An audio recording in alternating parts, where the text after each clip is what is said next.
munaasabad shahaado lagu guddoonsiinayay xildhibaan Abibakar Cabdi Good ayaa lagu qabtay hoteelka Harawaaye magaalada Boorama waxaana munaasabadaasi soo qaban qaabiyay xulkii ciyaaraha kala duwan ee gobolka Awdal uga qayb galay tartankii ciyaaraha ee gobolada Soomaaliland ee dhawaan lagu soo gabagsiyo oo xildhibaanku ku mutaystay dhiirigelinta iyo ciyaartoyga intii ciyaaru socdeen inuu habeen iyo maalinba la garab taagnaa hil iyo hoob ciyaartoyga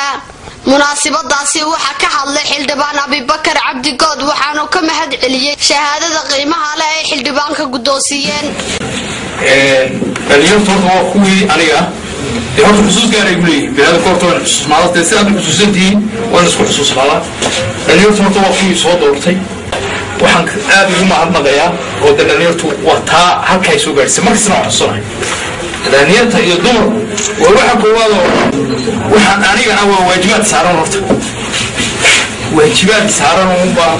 إنه وحكا قبطان دوري وحن كنا مكرنا وجود بلاد دخولي توسكت العيد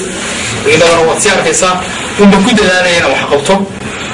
وحن يقبته إنه تمجرته يعني إنه يود نقول لهم وياه waxayaguna halkaasi ka hadlay xulka ciyaartoyga gobolka Awdal waxayna sheegeen in xildhibaan Abibakar uu mutaystay shahaadooyinka la guddoonsiinayo waxa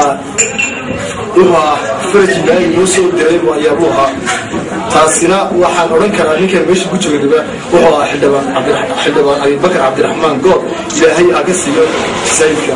xafladan anu waxaan leeyahay waxaan soo sameeyay shahaado laakiinse macnaheedu ma ahan waxa aynu buuxin karnaa wixii ay noo qabtay xildhibaanku laakiinse waxa weeyaan waan ku xasuusanahay xildhibaan wixii aad noo qabatay oo keliya waxaan sameynay projectyo badan baan qornay iyada dawladii waxaan uga baahnay oo bandhignay waxaan u tahay kow la isku raacay in laba kooxood la sameeyo diyaar u yihiin dawladda hoose iyo dhakhtarka